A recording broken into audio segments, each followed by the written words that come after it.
Hi, I'm Brendan Hall, licensed marriage and family therapist, and today I want to ask you, what's your attachment style? Do you know about attachment theory or the theory of how we bond? It's super useful in understanding yourself and what's happening in your interpersonal relationships. Attachment theory is a psychological model, and it describes how we attach or bond with others based off of how we attach with our caregivers as babies or little ones. This theory was originally developed by John Bowlby and Mary Ainsworth in the 1960s, and they discovered certain behaviors and reactions from children and their caregivers. And if you observe in a baby or child, you can see attachment in action. You might see behaviors like seeking closeness or proximity when upset or threatened. And if you watch most parents, you'll see their attachment behaviors, such as responding sensitively and appropriately to the needs of a child. These attachment behaviors are universal across culture, and these behaviors create safety and security in infants. And from an evolutionary standpoint, they help them survive. The research showed that the most important fact in forming attachments is who plays and communicates with them.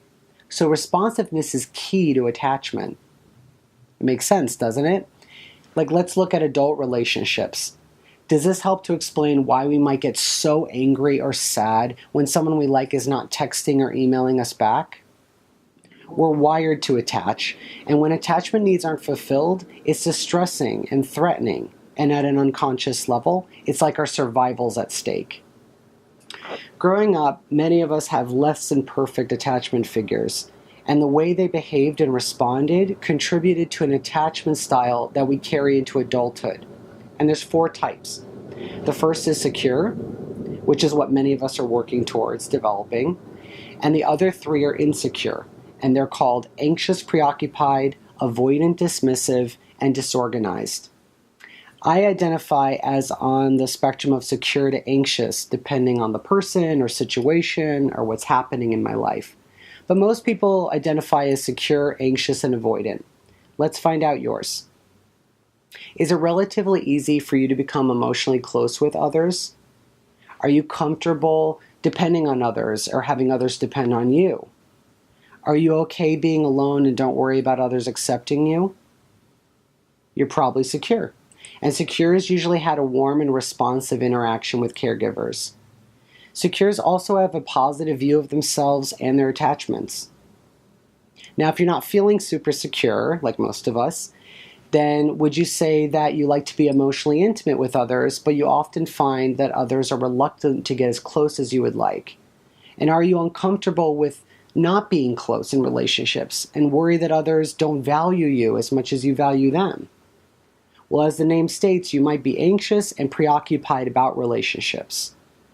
Anxious folks seek high levels of intimacy and approval and responsiveness, and they may become overly dependent and tend to have a less positive view about themselves. And if none of these have landed so far, you might be thinking that you're comfortable without close emotional relationships, and that it's important for you to feel independent and self-sufficient. You might also prefer not to depend on others or have others depend on you. This could mean you're avoidant, and avoidants desire a high level of independence. You might be disconnected from feelings associated with being close. You might think you don't need close relationships and seek less intimacy than others. There's often a suppression of feelings which leads to a dismissive perspective for yourself or others' experiences. The last one is disorganized attachment, and it's pretty rare, but it results from losses or other traumas, such as sexual abuse in childhood and adolescence. You might feel uncomfortable getting close to others, finding it difficult to trust others or depend on them.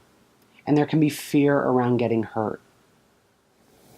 So now that you've identified your attachment style, you're probably wondering how they interact and how you move to secure with others.